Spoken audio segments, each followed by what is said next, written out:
Olá, tudo bem? Hoje estamos aqui para gravar o segundo vídeo da série sobre o pós-capitalismo, mas ainda estamos a fazer a retrospectiva do início do capitalismo até os dias de hoje. Hoje vamos falar de um período da história que foi o período entre guerras, mas antes de entrar propriamente no tema, eu quero responder a pergunta do Samuel, porque embora tenha a ver com um facto que está a acontecer hoje, esse facto tem muito a ver com consequências históricas. E porquê? Porque o Samuel me pergunta o seguinte: o que é que eu acho da vinda de muçulmanos para Portugal? Antes de responder à sua pergunta, eu vou falar de alguns factos históricos que provavelmente você desconhece. Quando Hitler chegou ao poder e começa a perseguição aos judeus, houve um grupo de judeus que tinham bastante posses para isso, que se libertaram de praticamente tudo que tinham, mais de 90%, na maior parte dos casos, da riqueza que tinham, eles abandonaram na Alemanha a troco de fugir da Alemanha e fugir da morte nos campos de concentração. O que aconteceu é que eles foram num navio que no ano anterior tinha sido usado para levar trabalhadores alemães a dar a volta ao mundo e proporcionar-lhes algo que eles nunca tinham sequer imaginado que seria possível. Esse navio foi usado para levar então esse grupo de judeus. O que acontece é que nenhum país aceitou recebê-los. Eles tentaram atracar em Cuba, tentaram atracar no Canadá, tentaram atracar nos Estados Unidos, e depois de verificarem que não tinham possibilidade de desembarcar em nenhum dos países que tentaram, tiveram que voltar para o Porto de Hamburgo. Como resultado disso, a grande maioria acabou por morrer nos campos de concentração. Outro facto que é importante registrar é que muito do que está a acontecer hoje também teve a ver com atitudes no passado da Europa em relação à África e ao Médio Oriente.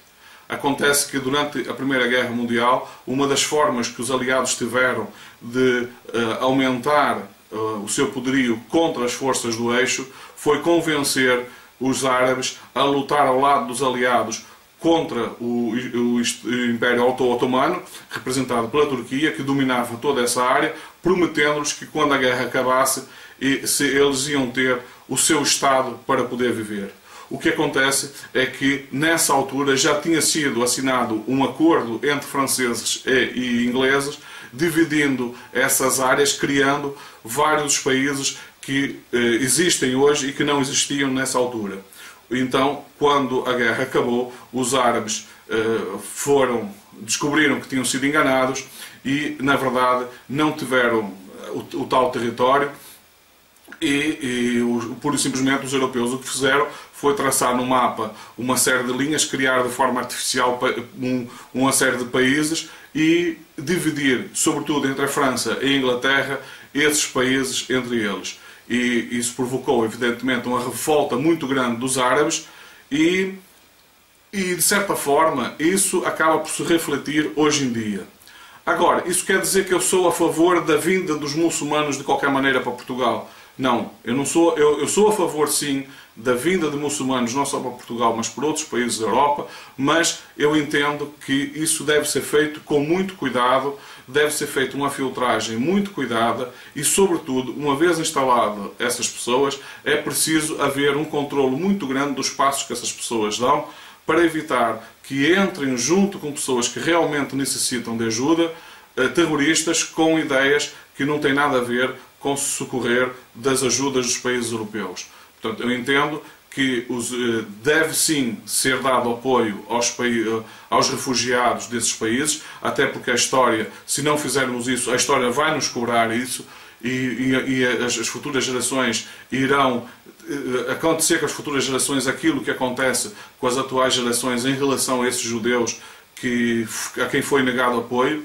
Agora, não quer dizer que se deixe entrar de qualquer maneira. Eu acho que deve haver um controlo e mesmo depois de um controlo prévio é preciso manter alguma fiscalização, porque, como nós sabemos, no meio destes muçulmanos, muitos terroristas estão-se a tentar infiltrar e com certeza não é para fazer nada de bom. Está dada a resposta. Vamos então entrar no tema de hoje. Nós tínhamos acabado então na Revolução Bolchevique, Vamos então retomar a partir daí.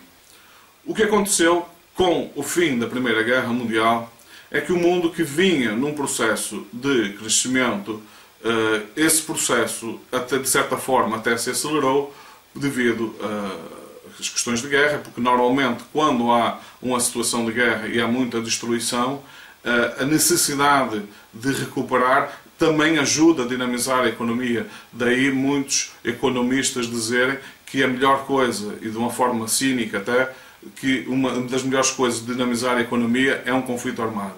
É claro que eles estão a ver a coisa do lado económico e existe muito cinismo nesse tipo de afirmação, porque mais importante do que a questão económica é a questão humana. Mas normalmente, e sobretudo, algumas pessoas que são demasiado focadas no lucro não dão muita importância a esses aspectos e que deveria ser o primeiro de todos.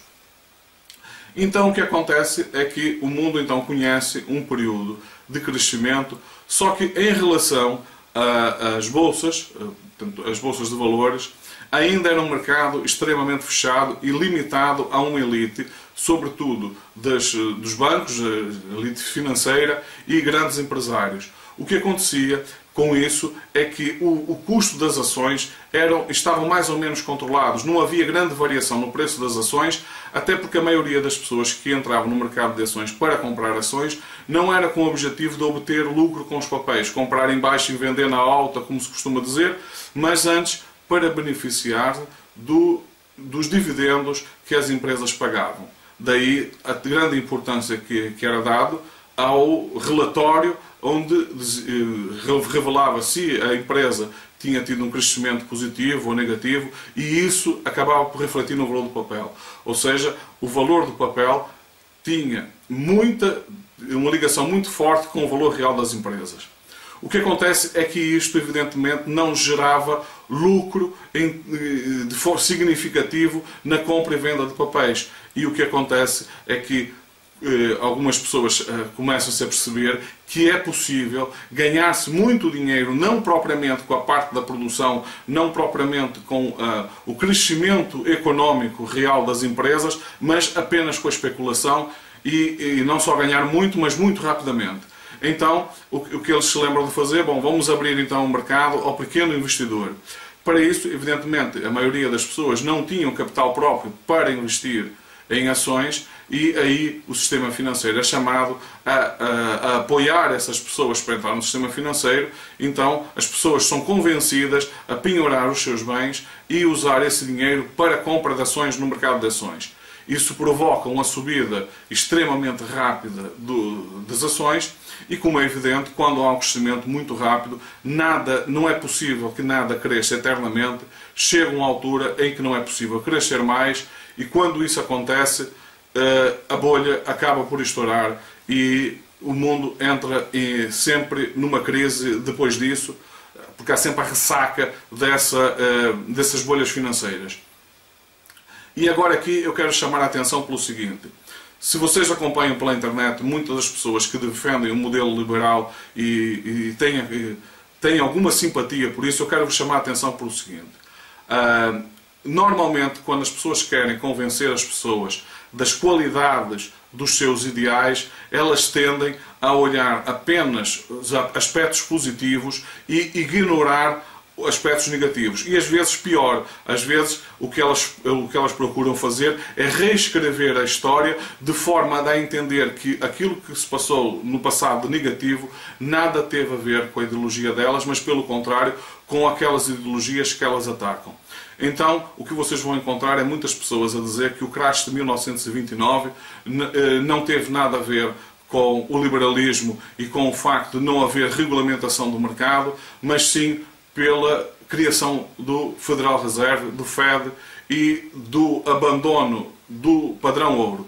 Primeiro é preciso perceber que não houve efetivamente nessa altura um abandono do padrão ouro. O que houve é que, com o fim da guerra, os Estados Unidos se assumem como potência e o dólar começa a ser utilizado fortemente como moeda nas transações comerciais. E o que os países do mundo acabaram por fazer foi ligar a cotação da sua moeda à cotação do dólar. Mas o dólar permanecia ligado ao padrão ouro, e só em 1973 Richard Nixon resolve então abolir o padrão ouro. Portanto, em 1929 ainda vigorava na prática o padrão ouro. Portanto, isso é falso, dizer que foi o facto de acabar com o padrão ouro, e é falso dizer que foi a criação do Fed por si só, e a justificação vem da criação do Fed, teve a ver com isso, de que originou o crash de 1929. Aliás, num dos canais em que uma pessoa defende fortemente isso, quando ele dá essa justificação e tenta elaborar a história, tentando justificar que o crash de 1929 teve a ver com regulamentação e não falta dela, então eu lhe pedi para explicar o que aconteceu em 1637 na Holanda. Acontece que em 1937 aconteceu algo de muito parecido com o crash de 1929 e nessa altura não se podia falar, não se falava sequer de capitalismo, a noção de mercado que temos hoje não existia. O que havia foi na Holanda, foi criado o primeiro mercado de futuros para comercialização de bulbos de tulipas.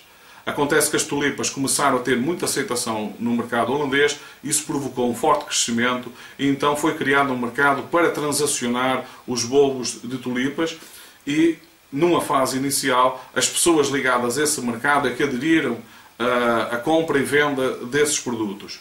Acontece que as pessoas começam a ver que é possível ganhar dinheiro. Reparem que é muito semelhante ao que acontece com o mercado de ações. As pessoas se apercebem que é possível ganhar dinheiro apenas transacionando os bulbos. As pessoas compram os bulbos não porque estejam interessados neles, mas apenas esperar que eles subam para vender depois em alta. Reparem que é algo muito parecido com o que acontece com os papéis em 1929. Então, pessoas que não tinham nada a ver com esse mercado começam a entrar no mercado como forma de ganhar muito dinheiro rapidamente. Pessoas que tinham muito dinheiro começam a investir as suas fortunas nesse mercado e, inclusivamente, outras passam a emprestar dinheiro a quem não tinha a troco de hipotecas dos seus bens para elas também entrarem nesse mercado, de forma que o que aconteceu é aquilo que vocês já estão a imaginar. Chega uma altura que um lote de bulbos não é vendido, as pessoas entram em pânico e essa bolha, no caso do mercado de tulipas, arrebenta. Quando eu lhe coloquei essa questão, que provavelmente era algo que ele conhecia, pura e simplesmente não me respondeu, porque os argumentos dele não se conseguiam encaixar nisso. Ele não conseguiu encontrar nada para poder manter a defesa da questão do Fed, porque isso não, estamos a falar de 1637. Portanto, estão a ver que muitas vezes manipula-se a história de forma a se dar a entender que ela é uma coisa quando ela é outra completamente. Agora, retomando até a Primeira Guerra, até a Segunda Guerra Mundial, vamos ver então o que é que acontece. Como consequência do crash de 1929, o mundo entra na Grande Depressão, algo de muito parecido que aconteceu agora em 2008.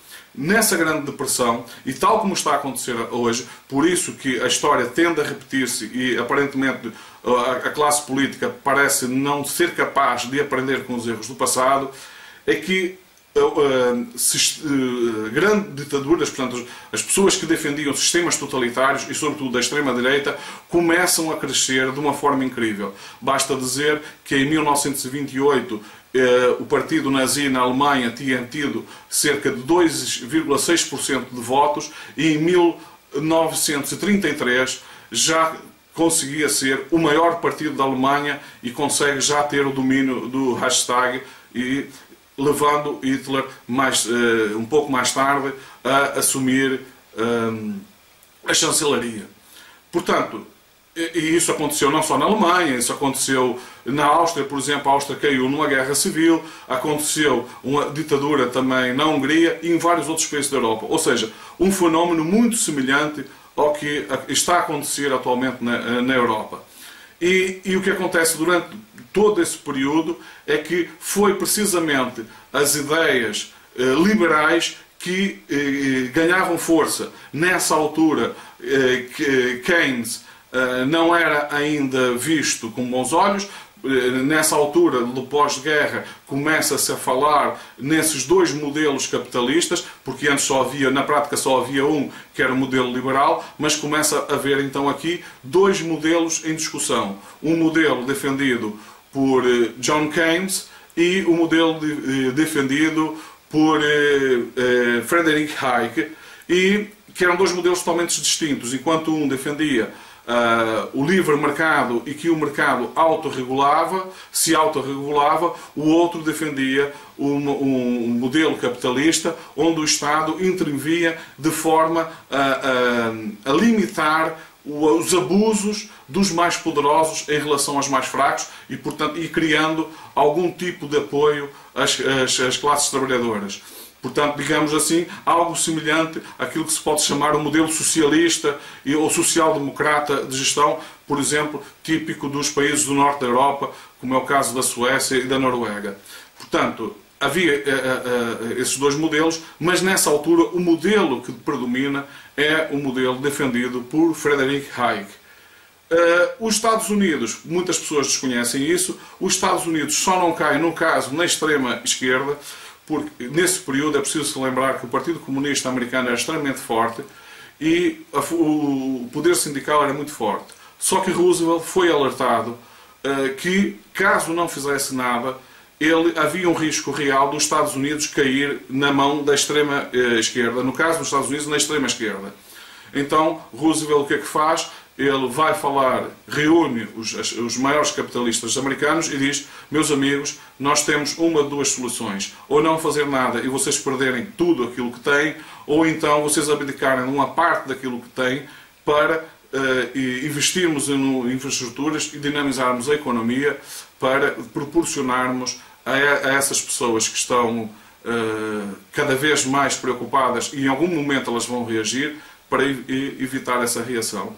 Então, ele avança com o New Deal, começa a fazer uma série de investimentos em autoestradas, em barragens, como por exemplo é o caso da barragem Hoover, no Rio Colorado, e portanto, com isso a economia começa a crescer, é aí que é criado o conceito de segurança social, é criado ajuda ao desempregado, em que o desempregado passa a receber um cheque para poder usar, e com isso, evidentemente, todos se beneficiaram, inclusivamente os mais ricos, porque com o crescimento da economia, as empresas que haviam fechado começam a abrir, porque as pessoas começam a ter dinheiro para investir.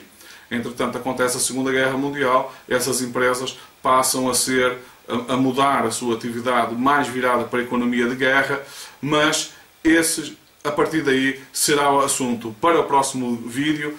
Neste vídeo ficamos por aqui e, se não subscreveu o canal, subscreva, partilhe nas redes sociais e, se gostou, dê o seu like e vemos no próximo vídeo. Passem muito bem.